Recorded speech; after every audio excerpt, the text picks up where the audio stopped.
ቡዜ በጣም ስርዓታችሁን ለቃችኋል ማለት ነው። እንግዲህ አብርሃም በሌሊቱ ከእህቱ ቤት ጠፍቶ ወደ ሚስቱ ቤት ሄዷል። ይሄም በጣም አስደሳች ዜና ነው ማለት ነው። ሩታዬ ይመችሽ። አብርሃም እንግዲህ የሩታ ፍቅር ስላሸነፈው ሩታን እንዳትናገሩብኝ ጨጓራዋን ያማታል ብሏል ማለት ነው። እና በጣም የሚያሳዝነው እንግዲህ ሄርሜላ እየሮጠች መታለች። ሄርሜላ ግን ምንድን ነው በዚህ ልክ መቆሸሽ፣ ሴትነትሽ ማርከስ ማለት ነው። እና ካልጠፋ ወንድ እንግዲህ አብርሃም ትዳሩን መርጦ ልጁን መርጦ ወደ ቤት ተመልሷል። እናንተ ደግሞ አሁንም እያረጋችሁ ያላችሁት አብርሃም ከሩታ ጋር እንዲሆን ሳይሆን ከሄርሜላ ጋር እንዲሆን ነው ማለት ነው። እና ሁላችሁም የራሳችሁን ጥቅም እያስቀደማችሁ ስለሆነ በጣም ነው የምታሳዝኑት። ታሳፍራላችሁ። እውነት ባለጌዎች ብትኖሩ ቡዜና ዴቭ ናችሁ ማለት ነው። አብርሃም ልጄንና ሚስቴን መርጫ አለሁኝ። ከዚህ ቀደም የነበረው ግንኙነት ከሄርሜላ ጋር ስተት ነበረ። አሁን ግን ጥፋቴን አምኛለሁ፣ እሷም ጥፋቷን አምናለች፣ በቃ ተውኝ እያላችሁ አሁንም አንተውክም፣ ታመካል፣ እኔ ደህና ነኝ እያለ ማለት ነው። እውነት አይምሮን የሳተ ሰው የታመመ ሰው እንዴት ነው ከእህቱ ቤት ወደ ሚስቱ ቤት የሚሄደው? ቤት እኮ ይሳሳታል። ገብቷችኋል? የኮንዶሚኒየም ቤት እኮ ያሳስታል። እንዴት አውቆት ሄደ ማለት ነው። እኔ ምለው በዚህ ልክ ግን መዋረዳችሁ በእውነት ክብር እንደሌላችሁና አሁንም ወንድማችሁ ወደ ዝሙት እንዲሄድ የምታረጉበት መንገድ እውነቴን ነው፣ በጣም አስጸያፊ ነገር ነው። ለምንድን ነው ሄርሜላ እየተከታተለች ወደ አብርሃም የምትሄደው ማለት ነው? እና እንግዲህ በር ላይ ስትገባ አይተናታል። ሄዳ ለማቀፍም አልቻለችም። ሩታዬ እንግዲህ የልዑልዬ እናት አጠገቡ ጉብ ብላለች። እውነት የሩታን ትዕግስት በጣም አደነኩት። ዝም ብላ ይለፈልፋሉ ዴቭና ቡዜ። ጭራሽ በሌሊት ምን ትሰራለክ ኤፍሬምን ማለት ነው? ምን አስባችሁ ነው? ምን ጠርጥራችሁ ነው? ኤፍሬምን ከሩታ ጋር ጠርጥራችሁት እንዳይሆን የብልግናችሁ ብልግና ማለት ነው። እና ቢቀመጥ የወንድሙ ቤት ነው፣ ምን ችግር አለው? ባል አለ የለም ባይኖርስ? ኤፍሬም እኮ የሰው ልክ ነው። ኤፍሬም እኮ ወንድሙ ወደ ተሳሳተ መንገድ ሲሄድ ትክክለኛ ህይወትክ ትዳረክ እዚህ ነው ብሎ ከሩታ ጎን የቆመ ንጹህ፣ እውነት ፈጣሪ የሚወደውን ስራ የሰራ ነው። እንደናንተ ኃጢአትን በኃጢአት ላይ እየሰራ ሴሰኝነትን፣ ዝሙትን ለትውልድም ለሀገርም የሚያጠፋ ነገር አልሰራም። በእውነት ለምንድን ነው ኤፍሬም ላይ አይናችሁን ተክላችሁ አይናችሁን ማንሳት ያቀታችሁ? ኤፍሬምን ስታዩት ለምንድን ነው አይናችሁ ደም የሚለብሰው እንዴ? ደማችሁ ለምንድን ነው ኦቨር የሚወጣው? ዴቭ በጣም ልክክንና ክብርክን በእውነት ልክክን እያለፍክ ነው ማለት ነው። እና ምን አስበክ ነው? ምን አስነክተውክ ነው የመጣከው? አላለም። እኔ ከዚህ በላይ አብርሃም እንግዲህ እዛ ጋር ሲያዋርዳችሁ በእውነት ከዚህ በላይ ውርደት የለም። አትናገሩብኝ፣ ሚስቴ ናት፣ ይሄ ነው ቤቴ። ብዙ ነገር ስትመካከሩ ነበረ። ወደ ሩታ እንዳልመለስ በግዳጅ ከሄርሜላ ጋር እንደሆን አላችሁ አይደል? በግልጽ እየነገራችሁ እንኳን የማይገባችሁ ድንጋዮች ብትኖሩ የወንድሙ ትዳር የማትፈልጉ ጠላቶች ቡዜና ዴቭ ናችሁ። እግዚአብሔርን ነው የምላችሁና በጣም ነው የምታሳፍሩት። ሰላም ውድ ተመልካች እንዴት አላችሁልኝ? ሰላማችሁ በዘተ ተረፍ ይበል። ለቤቴ አዲስ የሆናችሁ ሰብስክራይብ፣ ላይክ አድርጉ። ኢትዮጵያንም ኤርትራያንም ማለት ነው። እንግዲህ አስተያየት ለምትሰጡኝ፣ ኮሜንት ለምትጽፉ ፈጣሪ እጃችሁን ይባርካ፣ ቁርጥማት አይንካችሁ፣ ፍቅር ሰላሙን ያብዛላችሁ እላለሁ። የሩታዬ እህቶች ያትበገሬ የነብሯ የጀግናዋ የሚዲያው መሪ ማለት ነውና እንግዲህ አያችሁ አይደል ምን እየተፈጠረ እንዳለ። አብርሃም በአሁን ሰዓት እውነቴን ነው የምላችሁ ድግምት የለበትም፣ መተት የለበትም፣ አልፈዘዘም፣ አልታመመም። አብርሃም ነው። ምንም የተቀየረ ነገር የለም። አብርሃም እያረገ ያለው ከሄርሜላ ለመራቅ ይችን ሙድ እየተጠቀመ ነው። እመኑኝ በእውነት። እና ደግሞ እስኪ ከዚህ በፊት እህቴ እኔና ሩታ አብረን እንድንመለስ ትፈልግ ነበረ። በወቅቱ ግን እኔም ሆንኩ ሩታ በጣም እልህ ውስጥ ስለሆን ንዴት ውስጥ ስለሆንን ውሳኔያችን ትክክል አልነበረም። አሁን ላይ ደግሞ የኔን ደስታ የሚፈልጉ ከሆነ ወደ ልጄ እናት፣ ወደ ትዳሬ፣ ወደ ቀድሞ እንድመለስ ይፈልጋሉ። አይፈልግም እያለ እውነት እየገመገማችሁ ነው ያለው ማለት ነው። እና ቡዜ ላይ እንግዲህ ብዙ ነጥቦችን አብርሃም ጥሏል። ከዚህ በላይ በእውነት ውርደት አለ ብዬ አላምንም። ያመመው ሰው ምንም የማያውቅ ሰው በሰው ነው የሚመራው ብለሻል ወንድምሽ። ታዲያ አብርሃም ብድግ ብሎ ሌሊት ወደ ሚስቱ ቤት ተሄደ። የቱ ጋ ነው የሱ ህመም? ቤቱም እኮ ሊሳሳት ይችላል። የታመመ ሰው እኮ ምንም የማያውቅ ሰው ፈዞ ያለ ሰው እውነቴን ነው የምላችሁ፣ ቤቱም ሊያሳስተው ይችላል፣ መንገዱም ሊጠፋበት ይችላል። ታዲያ ድግምቱን የወሰደው ሩታ ቤት ወይንስ ዳኒ ነው የወሰደው? ግራ ነው የምታጋቡት። ሁሉም እንደሄዱ አይተናል። ዳኒም ቀድሞ ነበር የሄደው። ሄርሜላም ሄዳ ነበረ። ሩታም ሄድኩ ብላ ቻው ብላ ሄዳለች። እሷን ቀድማችሁን ያስወጣችኋት። ሲጀመረው ወንድምሽ ከቤት ሲወጣ ጠብቀዋለሁ ብለሽ ያስቀመጥሽው ሴትዮ አሁን ላይ ምን ቢያስነኩክ ነው የመጣ ከዚህ ቀጥ ብለክ ብላችሁ የምትሉት? ምን ያስነኩታል? ቤቱን የሄደው ትዳሬም መርጫለሁ ብሎ የሄደን ሰው ለምንድን ነው በዚህ ልክ እናንተ የእሱን ትዳር ያልፈለጋችሁ? ታውት በቃ የራሳችሁን ህይወት ኑሩ በቃ። ሩታን በዚህ ልክ አትናገሯት። መጨናነቅ የለባትም። ጨጓራዋን ያማታል ብሏችኋል እኮ በቃ ጨጓራዋ እንድትታመም አይፈልግም። በእውነት በዚህ ልክ ሲያዋርዳችሁ ማለት ነው። እንደ ትንሽ እንኳን አይሰማችሁ? የታመማችሁት በነገራችን ጸበል የሚያስፈልጋችሁ ዴቭና ቡዜ ናችሁ። የወንድም ጠላት፣ የእህት ጠላት እኔን አንቺን ያየሁት። ለምን የራሳችሁን ህይወት አትኖሩም? ልጁን ያሳድግበት። እኔ ትንሽም ያገናዝባል ብለን የምንለው ዴቭ ነበረ። አስተማረችው፣ ከእህቱ ተማረ። እድሜ ለቡዜ፣ እግዚአብሔርን እድሜ ለቡዜ። አሁን እናንተ ሩታ ቤት መጣችሁ። ሄርሜላን መጥራቱ ምን አስፈለገ? ምን አስፈለገ? ምን ትሰራለች? ሁሌም እንደ ጭራ እያስከተላችሁ ሄርሜላን የምትሄዱት ምንድን ነው? እዛ ጋር የእሷ የስራ ድርሻ ሄርሜላ ምንድን ነው? ቡዜ፣ እኔ በጣም የሚገርመኝ አብርሃም አልታመመም። አሁንም ከዚህ በፊት የሰራው ስህተት ልክ እንዳልሆነ ስለገባው ከራሱ ጋር በቃ እየታገለ ነው። የሰራውን ስህተት እንዴት አድርጎ ሩታን መካስ እንዳለበት ከራሱ ጋር እየተወያየ ነው። በቃ አይምሮው እየወቀሰ ነው። እናንተ ግን በዚህ ልክ ወርዳችሁ ማለት ነው ጥላቻችሁን የምታሳዩት በጣም ታሳፍራላችሁ። እንደው ወንድምሽ አያሳዝንሽም? ዴቪዝ ብትሆን ወንድምህ አያሳዝንክም? የሆስፒታሉንም ክትትል ተሆነ ሩታ ጋር ሆኖ አብራችሁ ሄዳችሁ መከታተል ይችላል። ምንድን ነው ችግሩ? ይሄን ያህል እኮ አብርሃም ራሱን ስቶ አይምሮውን ለቆ በሰንሰለት የታሰረ ሰው አይደለም። ይሄንን ታውቃላችሁ። ደህና ነኝ እያለ ያሳመማችሁት እናንተ ናችሁ። እንደውም ከቡዜ ቤት መምጣቱን ደስ ብሎኛል፣ አልተከፋሁም። ለምን ታውቃላችሁ? ቡዜ አይደለም እንዲህ ስትረስ ላለው ሰው እውነቴን ነው፣ ለጤነኛ ሰው ራሱ ፌንት ነው የምታስነቅለው።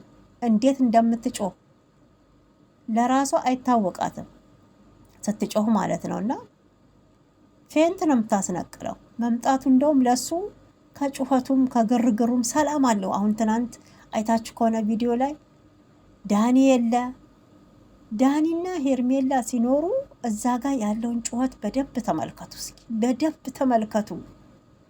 የሆነ እኮ 1 ሚሊዮን ሰው ያለ ነው የሚመስለው። 4-5 ሰው የሚያወራ አይመስልም። የዳኒማ እኔ እንጃ ሴት ልጅ እንኳን እንደሷ አትቅለበለብም ማለት ነው። እኔ አንዳንዴ ወንዶች ለምንድን የወንድ ሙድም አይኖራችሁ? ወንድ ማትሸቱት ምንድን ነው? እንደ ሴት እንዲህ መክለፍለፍ ልክ የአይጥ መርዝ የበላች ፍየል ይመስል ማለት ነውና እንደዚህ እያቅበዘበዘው ነበር ሲያወራ የነበረው። ባለፈው ግን ማታ አለመኖሩ ሰላም ፈጠረ። ቡዜ ራሱ ትንሽ ተረጋጋች። አይታችኋል? ረጋ አለች። ይሄ በፊት ቱክ ቱክ ቱክ ቱክ እያለች እንደ ሽሮ የምትንተከተከዋ ጸጥ አለች። ብዙም አላወራቸው። ታውራ እንጂ ድምጿ ከፍ አላለም። በነገራችን ቀዝቀዝ ብላ ነው። ለምን? አብርሃም እንደማይመለስ አወቁ። አብርሃም በአሁን ሰዓት እነሱ የመረጡለትን ምርጫ እንደማይፈልግ አወቁ። ሁሉም ነገር ከአቅማቸው በላይ ሆነ። አንድና አንድ አማራጫቸው ምንድን ነው? አሁን ላይ ሰከን ብላ ድምጿን ቀንሳ በትዕግስት አብርሃምን ይዛ ሩታንም እንደዛው መለማመጥ ነው። አንድና አንድ ያዘችው ማለት ነው። እና ሰሞኑን ስታረገው የነበረው አክት በጣም ስትፈነጭ የነበረው ያኒ ዳን የነበረ ጊዜ በጣም ስትጮህ የነበረው እስኪ ተመልከቱ። አንድ ድምፅ የለም። ቀስ ብለው ነበር ሲያወሩ የነበሩት አይቀመጡ እንጂ ማለት ነው። ሩታዬ እውነት ይመችሽ። አንቺ እኮ ትችያለሽ። አንቺ እውነቴን ነው። ወሬና ተግባሩን የምታካሂዲ ጀግና እኔ እንዳንቺ አላየሁም። በእውነት አሁንም እጅ እንዳሰጭ ባልሽን እንዳትለቂ። እልህ ድንጋይ ያስቆረጥማል ይላል ያገሬ ሰው። እልህ እውነቴን ነው የምላችሁ። ከዚህ በፊት እንደው ይሄን ነገር አላደርገውም ብላችሁ ያላችሁትን እልህ ማለት ነው ክርስቶስን ነው የምላችሁ። እኔም በራሴ ስላየሁት ነውና ያንን ነገር ማድረግ ትፈልጋላችሁ። በቃ የነኛን እስኪ ምንድነው የሚደርሱት ምንድነው የሚሆኑት የሚለውን ነገር ጥግ ድረስ መሄድ ነው የሚያስደስተኝና አሁን የሩታ ነው። እውነቴን ነው። ኢነርጂዋን ሳይ በጣም ነው ደስ የሚለኝ። እጅ አትሰጥም። ሊጥሏት ሲመጡ ትንገዳገዳለች እንጂ አትወድቅም። የሚያነሳው የሚጥለው የሚገለው አንድ ፈጣሪ ነው። በነገራችን ግን ከፈጣሪ በታች እኔ እንጃ በጣም እንትኗን ሳላደንቅ አላልፍም። ሩታዬ ይሄ ሁሉ ፈተና አልፎ አብርሃም ወደ ሄርሜላ እንኳን ቢመለስ እውነቴን ነው እመኑኝ ባል አይሆናትም። ለሄርሜላ ምከሯት፣ ቡዜ ምከሪያት። በቃ የሰጠችሽ ከዚህ በፊት ገንዘብ ታለ በቃ እሱም በይቅርታ እንድታልፊው ንገሪያት። ከአቅምሽ በላይ እንደሆነ ነገሮች አብርሃምን አሁን በዚህ መልክ ከሩታ መንጭቀሽ መውሰድ እንደማትችይ ሩታ ቀላል ሰው እንዳልሆነች አስረጃት። ያው በገንዘብ ተገዝተሽ እንደሆነ ይገባኛል። ወንድምሽን እኮ አሁን እንደመሸጥ ነው የተነሳሳችሁት። ታውቃላችሁ ይሄ ሸቀጥ በጫራታ የሚወጣ ነገር እኔ እንደዛ ነው እያሰብኩት ያለሁትና ዴቭና ቡዜ ወንድማችሁን እኮ አሁን እንደመሸጥ ነው እየተደራደራችሁ ያላችሁት ማለት ነው። ከሩታ ወስዳችሁ ለሄርሜላ እንደመሸጥ ያው ገንዘብ ተከፍሏችሁ ነው። በእርግጥ በነፃ አይደለም። ሄርሜላ እንግዲህ አብርሃምን ከኔ በላይ እፈልገዋለሁ ብላ የምታስብ ሴት ነች። ግን የውሸት ማለት ነው። አብርሃም ሳይወዳት ሳይፈልጋት በግድ ገፍታ የመጣች ሽማግሌ ላክ በግድ ነው። አፈቅርሻለሁ ወድሻለሁ በለኝ በአማላጅ ነው። እናውቃለን እኮ ቪዲዮ አለ። በአማላጅ ነው እዛ ጋር ሲደረግ የነበረው። በአቤል ነበረ። የምትወዳት ተሆነ ፍቅርህን ግለጽላት እንዴ! አንድ ሰው በአማላጅ ነው እንዴ ለሚወደው ሰው ፍቅሩን የሚገልጸው? የሚወድሽ የሚያፈቅርሽ ከሆነ እውነቴን ነው ራሱ ነው ፍቅሩን የሚገልጸው። ወድሻለሁ አፈቅርሻለሁ የሚልሽ። አንቺ ግን በራስሽ ነበረ እየመጣሽ ወድሻለሁ በለኝ አፈቅርሻለሁ በለኝ። ቀለበት እሱ ልሰር ሳይል አንቺ ተንበርክከሽ ቀለበት እሰርልኝ አልሽው። እንደ ፕራንክ አድርገሽ ማለት ነው። እና ያው በግልጽ ለመናገር ስለፈራሽ እሱንም እንግዲህ ቆይ ለምን እንትን አትልም ብሎ አብርሃምም እልህ ስለያዘው በጽጌ የልደት ፕሮግራም ላይ በአንድ ድንጋይ ሁለት ወፍ እንደሚባለው ማለት ነው በዛው ተደረገላት አሉ። እኛ እናቅም አሉ ነው እንግዲህ ሲንበረከክ አይተናል። በእርግጥ ውሸት ይሁን እውነት ፈጣሪ ወቀው እሱን። ከዛን አረገዝኩ አለ ሽማግሌ ላክ አለችው። ሽማግሌ የሚልከው እኮ እሱ ነው የሚፈልግሽ ከሆነ። አንቺ እኮ በቃ አትፈለጊም ተባልሽ። አትፈለጊም ተተባለ አትፈለጊም ነው። አይገባሽም እንዴ? ድንጋይነት እንዴ? ምከሯት። የወሰድሽው ገንዘብ ታለ ቡዜም መልሽ፣ ዴቭም መልስ። አንዴ ጠፍቶ ሊሆን ይችላል። ቀስ በቀስ በቃ ሰርታችሁ እንደምከፍሏት ንገሯት። ወይንስ እንደው እቺ ቡዜ ከተለያዩ እንደ ሹገር ዳዲ ጋር ስትወሰልች የተያዘብሽ ቪዲዮ አለ። ምናልባት ያው እንግዲህ ሆቴል አላቸው ተብሏል አይደል? ሄርሜላ ቤተሰቦች እንደው እዛ እንደው በቃ እኔ እንጃ። የልክስክስ እንትን ልክስክስ ነው የሚሆነው። በነገራችን የሌባ ልጅ ያው ሌባ ነው። እውነቴን እኮ ነው የምላችሁና ምናልባት እዛ ዘና ፈታ ልትል ሄዳ የተያዘባት ፋይል ይኖር ይሆን ሄርሜላ እጅ ገባ። እኔ እሱን አሁን እንጂ ትልቅ ነገር የተያዘባቸው ባይኖር በዚህ ልክ የወንድማቸውን ትዳር አፍርሰው ለሌላ ሴት ለመሸጥ የሚሯሯጡ እህትና ወንድም አላየሁም። በዚህ ልክ ጥላቻቸው ማለት ነው። እግዚአብሔርን እንትን ዳ አሁን ማን ነው ኤፍሬም? ምን ያርጋችሁ እስኪ? የኤፍሬም ጥፋት ምንድን ነው? ሩታ ቤት መገኘቱ። የቡዜን አስተሳሰብ ተመልከቱልኝ። ኤፍሬም እኮ የአብርሃም ወንድም ነው፣ ወንድምሽ ነው። ሩታ ከኤፍሬም ጋር ምን ታረጋለች ብላ ነው የጠረጠረችው። እኔ ያሰብኩትን ያሰባችሁ ልትኖሩ ትችላላችሁ። በቡዜ አነጋገር ነው የምላችሁና እሱ የሌለበት ቦታ አንተ ምን ትሰራለክ ብላ ጠየቀችው። ደጋግማ ማለት ነው። እንዴ አብርሃም ነበር ማታ ሲያወራ የነበረው። እንደውም ሩታዬና ኤፋ ብዙም እያወሩ አይደለም ማታ የተነገረውን ነው። ይሄን እኮ እንዲበል ብለው ነው። አይሽ እናንተ እዛ ስትመካከሩ የነበረውን ጉድ መጥቶ ለሚስቱ ዘረገፈ። ሚስጥር ነው ብለሽ አንቺም ለሱ ነገርሽው ማለት ነው። ከታዲያ ከሚስቱ የሚደበቃለ? የዴቭ ደግሞ ተመልከቱ።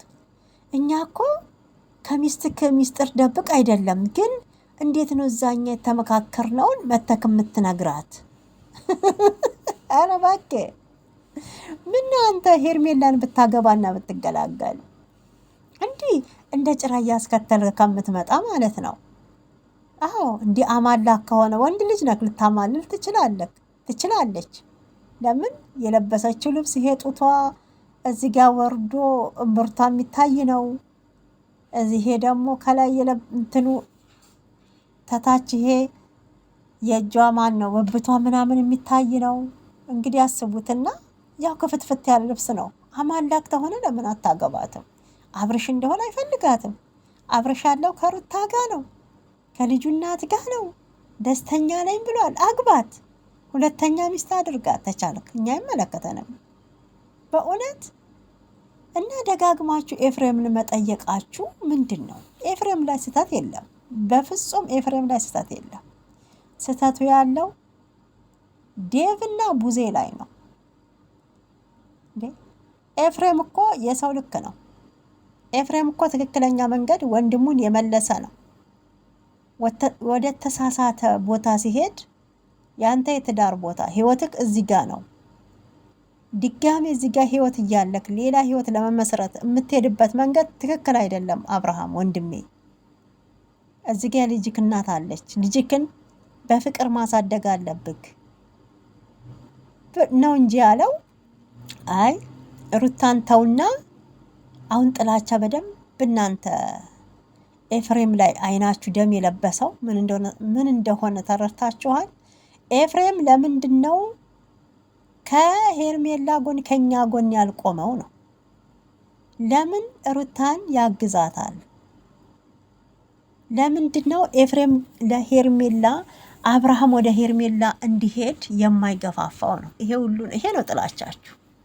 ጥቅመኛ ሰው አይደለም ኤፍሬም። አያችሁ እየሰራ ያለው ፈጣሪ የሚወደውን ስራ። በእውነት አንድ ሰው ሲጣላ ዋሽቶ ነው የሚያስታርቀው። እሱ ግን እየዋሸ ሁለቱንም ጥፋታቸውን እየነገራቸው የምትሄድበት መንገድ ለአንተም ሆነ ለልጅክ ለወደፊት ህይወትክ ጥሩ አይደለም። አላማክን ማስተካከል አለብክ። ውሳኔው ያንተ ነው እያለ ወንድሙን መከረ እንጂ ሄርሜላን የሚያውቃት እንግዲህ ከሩታ በፊት የመጣች ናት፣ ከሩታ በኋላ የመጣች ናት። ይቅርታ አድርጉልኝ። ሩታ ግን ከሄርሜላ በፊት የነበረች ናት። ብዙ ላይፍ አሳልፋችኋል።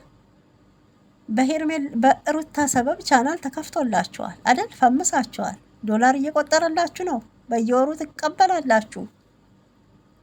ቢያንስ ሩታን እኮ ውለታ አለባችሁ፣ ልታመሰግኛት ይገባል።